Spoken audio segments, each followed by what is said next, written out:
Hello friends, आप देख रहे हैं आपका चैनल शेयर बाजार विद आयुष। और दोस्तों, बात करेंगे इस वीडियो में important updates, important news, important results सबके बारे में। तो आप लोग देखिएगा वीडियो को पूरा ज़रूर। शुरुआत दोस्तों करते हैं एफआईआई से। तो दोस्तों, आज के दिन अगर आपने देखा है तो बाजार में एक दमदार तेज़ी हमको देखने को मिली, जिसमें निफ्टी ऑलमोस्ट 400 पॉइंट्स बढ़ता हुआ देखने को मिला। अब जब भी देखिए बाजार इतनी बड़ी तेज़ी के साथ कारोबार करता है तो एक बात क्लियर लगती है कि कुछ ना कुछ तो एफआईआई के द्वारा भी किया गया होगा। तो एग्जैक्टली वो ही किया गया है। क्या किया गया ये देख लेते हैं एक बार। तो देखिए, आज के दिन जो एफआईआई डीआई का डेटा निकल कर आया है, तो इसमें दोस्तों डीआई की तरफ से ज़रूर आज के दिन सेलिंग की गई है 1668 करोड़ की। बट इसके सामने जो एफआईआईज है उन्होंने सीधा 5000, जी हाँ, 5392 करोड़ की बाइंग जो है वो कर ली है। यानी ओवरऑल कैश में अगर आप देखेंगे तो 5392 करोड़ की बाइंग जो है वो एक दिन में दोस्तों विदेशी निवेशकों ने करी है। यहाँ पर आप देख सकते हैं और ये दिखाता है कि देखिए किस तरीके से एफआईआईज का आपको बाइंग देखने को मिला है आज के दिन। और ये इंपॉर्टेंट क्यों है? बिकॉज जब मार्केट दोस्तों बढ़ता हुआ दिख रहा है तो इसके अंदर कॉन्फिडेंस और बूस्ट करने के लिए कौन है? एफआईआई से। तो नो डाउट जो आज का डेटा निकल कर आया है वो अपने आप में शानदार है। अब आते हैं दोस्तों अगली खबर पे। और अगला जो शेयर है वो है पेज इंडस्ट्रीज का। आज दोस्तों कंपनी के नतीजे निकल कर आए, एक बार नतीजे देख लेते हैं। नतीजे दोस्तों कुछ इस प्रकार से कि कंपनी की सेल 992 करोड़ से बढ़कर 1098 करोड़ की हुई, which is almost 11% jump in companies sales. वहीं इसका प्रीवियस जो क्वार्टर था उसमें 1313 करोड़ की सेल्स थी। तो यहाँ पर भी अगर आप देखेंगे तो ओवरऑल एक डिक्लाइन जरूर देखने को मिल जाता है क्यू ऑन क्यू बेसिस पर। मुनाफे की बात करते हैं। मुनाफा दोस्तों कंपनी का जो करीबन 108 करोड़ का था वो बढ़कर 164 करोड़ का हो गया, विच इज़ 52% जंप।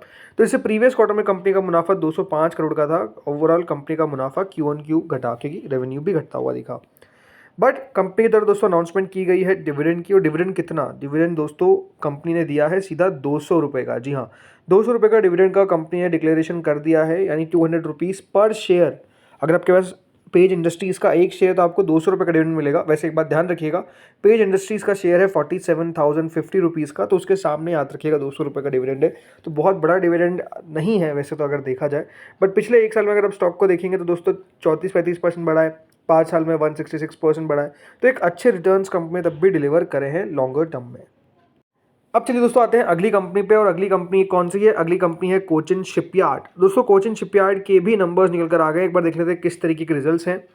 कंपनी की दोस्तों सेल 1225 करोड़ से बढ़कर सीधा 1651 करोड़ की हो गई है, विच इज़ ऑलमोस्ट 35% जंप। यानी ओवरऑल एक साल के अंदर कंपनी की सेल्स में 35% का जंप है। लेकिन जो इससे प्रीवियस क्वार्टर था दोस्तों कंपनी का, उसमें कंपनी की जो सेल थी वो 1070 करोड़ से बढ़कर सीधा 1651 करोड़ हो गई। तो यहाँ पर अगर आप देखेंगे तो आपको और बढ़िया जंप देखने को मिल जाता है।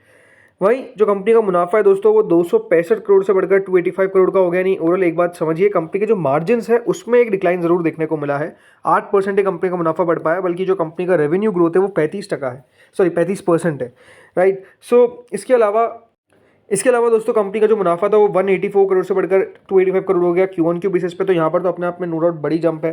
सी नंबर्स को थोड़ा सा अगर और डिटेल में देखें तो कंपनी के आप ओवरऑल FY24 और FY25 को देखिए। दोस्तों FY24 के अंदर कंपनी का जो ओवरऑल यहाँ पर आप नोटिस करेंगे तो दोस्तों 3645 से 4528 करोड़ की कंपनी का ओवरऑल रेवेन्यू ग्रोथ है, राइट। बट प्रॉब्लम क्या आई? प्रॉब्लम ये है कि दोस्तों कंपनी का जो मार्जिन है वो पिछले साल 24% था, अब कितना रह गया? 19%। ये बात ध्यान रखिएगा, मार्जिन में कंपनी का डिक्लाइन देखने को मिला है। क्यों ऐसा हुआ? जो ये वाला क्वार्टर आप देखेंगे यहाँ पर हुआ क्या है, जो कंपनी के मार्जिन पिछले क्वार्टर तक 23% पे थे वो 15% पर आ गए। वहीं जो प्रीवियस ईयर कंपनी के मार्जिन 23% पर थे वहाँ पर भी अगर आप देखेंगे तो 15% आ गए। तो कंपनी के इस क्वार्टर के अंदर मार्जिन जो है वो डेफिनेटली काफ़ी डिक्लाइन करते हुए नजर आए। उसका जो इम्पैक्ट है वो प्रॉफिट पर भी देखने को मिला। ओवरऑल जो कंपनी का मुनाफा था दोस्तों वो 813 करोड़ से बढ़कर 840 करोड़ पर आता हुआ दिख गया पिछले एक साल के अंदर। यानी कंपनी की जो सेल्स ग्रोथ हुई वो 24% हुई, लेकिन जो उसके सामने मुनाफे की ग्रोथ हुई वो दोस्तों कितनी हुई? ओनली 4%। यानी यहाँ पे अगर आप देखेंगे तो उतना बड़ा जंप नहीं आया जितने एक्सपेक्टेशंस थे। शेयर ओवरऑल दोस्तों पिछले एक साल में 36% बढ़ा है, लेकिन लास्ट 3 साल में 126% बढ़ा है। और जिस तरीके से देखिए लगातार डिफेंस सेक्टर चलता हुआ देखने को मिल रहा है, कंपनी यहाँ पर भी बढ़िया करती हुई नजर आ रही है। और आज भी रिजल्ट का तेज़ी ही देखने को मिली, बल्कि आज अगर आप देखेंगे तो शेयर 6-7% तक बढ़ता हुआ देखने को मिल गया। पर स्टिल वह ध्यान रखिएगा जो शेयर का 52 हफ्तों का है वो 2979 का है, तो वहाँ से काफ़ी नीचे ट्रेड करता है। अब आते हैं दोस्तों अगली खबर पे। और अगले शेयर पे नाम क्या है इसका? मुथूट फाइनेंस। देखिए आज के दिन 6.72% का बड़ा फॉल देखने को मिला है मुथूट फाइनेंस के अंदर। और अच्छे रिजल्ट के बावजूद भी दोस्तों मुथूट फाइनेंस में इतनी बड़ी गिरावट क्यों देखने को मिली, तो इसके पीछे का कारण क्या है, सबसे पहले तो आपको ये बताता हूँ। देखिए, जो कंपनी है उसको इस तरीके से देखना चाहिए कि पिछले 1 साल के अंदर अगर आप नोटिस करेंगे, जो कंपनी की ओवरऑल, ये बात ध्यान रखिएगा, जो गोल्ड के प्राइस राइट, वो 37% बढ़े हैं एक फाइनेंशियल ईयर में, 1 साल में। इसलिए हुआ क्या है, 43% ग्रोथ देखने को मिल गई है गोल्ड लोन्स के अंदर। देखिए, जितना गोल्ड बढ़ा उसके साथ साथ हुआ क्या, गोल्ड लोन्स भी लोग लेने ज़्यादा बढ़ गए। एंड उससे दोस्तों हुआ क्या कि एक आने वाले समय में एक्सपेक्टेशन है कि अगर गोल्ड की प्राइसेस नीचे जाती है तो इससे दोस्तों नुकसान होता हुआ देखने को मिल सकता है किसको, कंपनी को, और इससे कंपनी के मार्जिन्स और ग्रोथ पर भी एक रिस्क पोजेस होता है। ये कोटक इंस्टीट्यूशनल इक्विटीज़ का मानना है। इसीलिए जो ब्रोकरेज थी इसने स्टॉक को ऐड से रिड्यूस पे लेकर आ गए, क्योंकि कॉशियस स्टैंस उनके हिसाब से उनको लग रहा है कि स्टॉक पर लेना चाहिए। इसके अलावा जो लोन अकाउंट और नंबर ऑफ कस्टमर्स है वहाँ पर भी उतना बड़ा अपटिक देखने को नहीं मिला। तो सिर्फ सेल्स ग्रोथ या फिर सिर्फ प्रॉफिट से आप कंपनी को आंक नहीं सकते। बहुत सारे एस्पेक्ट होते हैं जिसके कारण दोस्तों कंपनी को आपको देखना रहता है। अब यहाँ पर जो कंपनी उसने दोस्तों गोल्ड लोन गाइडेंस 15% रखी है फॉर FY26। इसको रिव्यू भी किया जाएगा, क्योंकि ये बात ध्यान रखिएगा, कंपनी ने पिछले बार जो गोल्ड लोन गाइडेंस रखी थी वो 40% रखी थी, अब वहाँ से 15% पर आ चुकी है। इसके अलावा वैल्यूएशन भी अगर आप मुथूट फाइनेंस की देखेंगे तो वो थोड़ी सी महंगी नज़र आती है इसके पीएस से। पीएस लाइक मनप्पुरम का देखिए, अगर आप नोटिस करेंगे तो price to book value 1.33 times में मिल जाता है, ये 2.86 टाइम्स में मिलता है। 5 साल का एवरेज अगर आप देखेंगे तो 2.92 टाइम्स का है मुथूट फाइनेंस का, इसका है 1.3 टाइम्स का। Forward price to book value देखेंगे तो 2.54 टाइम्स पे मिलती है कंपनी, और मनप्पुरम मिल जाती है 1.33 टाइम्स पे। तो वैल्यूएशन हिसाब से महंगा है, और इसीलिए अगर आप देखेंगे तो स्टॉक की आज अच्छी खासी हैमरिंग होती हुई नजर आई है। अब बात करते हैं दोस्तों एक आईपीओ पे, और आईपीओ किसका, ग्रो का। जी हाँ, ग्रो अपना आईपीओ जो है वो बहुत जल्द लेकर आ सकता है, और इसीलिए दोस्तों अब कंपनी अपने पेपर्स भी फाइल कर सकती है थ्रू कॉन्फिडेंशियल रूट। अब अगर आप देखेंगे कंपनीज जो है वो कॉन्फिडेंशियल रूट्स लगातार चूज कर रही है, और यहाँ पर ग्रो भी दोस्तों ये करता हुआ दिख सकता है। अब जो खबरें हैं इसके हिसाब से दोस्तों, जो कंपनी है वो कॉन्फिडेंशियल फाइलिंग करेगी for IPO with in the markets regulator SEBI with in the next 2 weeks. ये बात ध्यान रखिए, अगले 2 हफ्तों के अंदर ही कंपनी जो है वो आईपीओ के लिए पेपर्स फाइल कर देगी, इस प्रकार की खबरें हैं। अब अगर आप कंपनी को देखेंगे तो देखिए $150 मिलियन के आसपास का इन्होंने अभी हाल ही में देखिए एक फंडिंग मिली है, valuation of $7 billion from Singapore based asset management firm GIC। और अब दोस्तों कंपनी पेपर्स फाइल कर रही है, तो नो डाउट इंटरेस्टिंग रहेगा इनका आईपीओ देखना, किस तरीके से दोस्तों आईपीओ आता है, कितना बढ़िया करता है, ये देखने वाली बात रहेगी। वैल्यूएशंस बहुत मैटर करेंगे, तो देखते हैं आगे होता क्या है। अब आते हैं दोस्तों अगली कंपनी पे जिसका नाम है गोदरेज इंडस्ट्रीज। आए कंपनी के नतीजे किस प्रकार के हैं।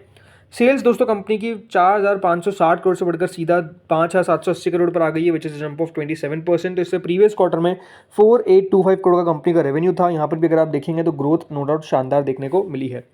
इसके अलावा जो कंपनी का मुनाफा था दोस्तों वो 25 करोड़ की पहले कंपनी घाटे में थी, अब सीधा आ चुकी है दोस्तों कितने करोड़ के मुनाफे में, 416 करोड़ के मुनाफे में 822% का जंप दिखता है। वहीं से प्रीवियस क्वार्टर में जो कंपनी का प्रॉफिट था वो 312 करोड़ का था। तो यहाँ पर भी अगर आप देखेंगे तो ओवरऑल आपको ग्रोथ देखने को मिल जाएगी। थोड़ा सा और डिटेल में कंपनी के नंबर्स को देखते हैं तो देखिए FY24 में कंपनी की सेल थी 16,601 करोड़, इस बार हो गई है 19,657 करोड़। मार्जिन सबसे इंपॉर्टेंट, 60% के मार्जिन से कंपनी 11% के मार्जिन तक आ चुकी है। अगेन शानदार जंप है, 7 to 11% दिखाना जंप देखिए अपने आप में कोई आसान बात नहीं है। अब कंपनी जो है वो डबल डिजिट के मार्जिन पर ट्रेड कर रही है। मुनाफा, कंपनी का मुनाफा था दोस्तों पिछले साल तक 595 करोड़, अब सीधा हो चुका है कंपनी का मुनाफा 1858 करोड़। देखिए पिछले 1 साल में वैसे शेयर जो है वो 41% ऑलरेडी चल चुका है, एंड अगर आप देखेंगे 5 साल में 34% के कैगर से स्टॉक बढ़ा है। 1127 का दोस्तों स्टॉक का करंट प्राइस है, और 1314 का हाई है, तो ऐसा भी नहीं है कि देखिए कोई बहुत गिरता हुआ दिख चुका है शेयर। अच्छी कर रही है कंपनी, अच्छी कर रहा है दोस्तों, रिजल्ट्स भी अच्छे आते हुए देखने को मिले, कोई डाउट नहीं है। अब आते हैं अगली कंपनी पर। अगली कंपनी कौन सी दोस्तों, JSW एनर्जी। नतीजे आए हैं, नतीजे के कुछ इस प्रकार से हैं कि देखिए कंपनी का जो ओवरऑल सेल है वो 2756 करोड़ से बढ़कर 3189 करोड़ हो गया, 16% का जंप। तो इससे प्रीवियस क्वार्टर में सेल थी 2439 करोड़ की, यहाँ से अगर आप देखेंगे जंप आया है। फिर मुनाफा 345 से 415 करोड़, और पिछले क्वार्टर में तो 157 करोड़ का प्रॉफिट था, तो यहाँ पर आप जंप अच्छी देख सकते हैं। और थोड़ा सा डिटेल में देखते हैं कंपनी का सेल दोस्तों। ओवरऑल अगर आप साल भर साल देखेंगे तो उतनी बड़ी ग्रोथ नहीं है, क्योंकि 11,486 करोड़ प्रीवियस ईयर थी, इस बार 11,745 करोड़ रही। मार्जिन्स में भी कंपनी का थोड़ा सा कमी देखने को मिला है, 47 से 44% पर मार्जिन्स आए। मुनाफा कंपनी का 1725 करोड़ से बढ़कर 1980 करोड़ के आसपास हमको आता हुआ देखने को मिला है। तो ओवरऑल नंबर्स जेएसडब्ल्यू एनर्जी की भी बहुत ख़राब तो नहीं है। ओवरऑल शेयर को अगर आप देखेंगे तो 487 पे ट्रेड करता है और उसका 52 हफ्तों का लो है 419 का, तो नज़दीक ही है। बट जो उसका 52 हफ्तों का हाई है वो 805 का है, तो वहाँ से तो काफ़ी दूर ही अभी स्टॉक चल रहा है। तो दोस्तों इस वीडियो में इतना ही था। होपफुली वीडियो बढ़िया लगा होगा। अगर आपको अच्छा लगा तो लाइक करिएगा, चैनल से पहली बार जुड़े सब्सक्राइब करिएगा। Thank you friends for watching this video.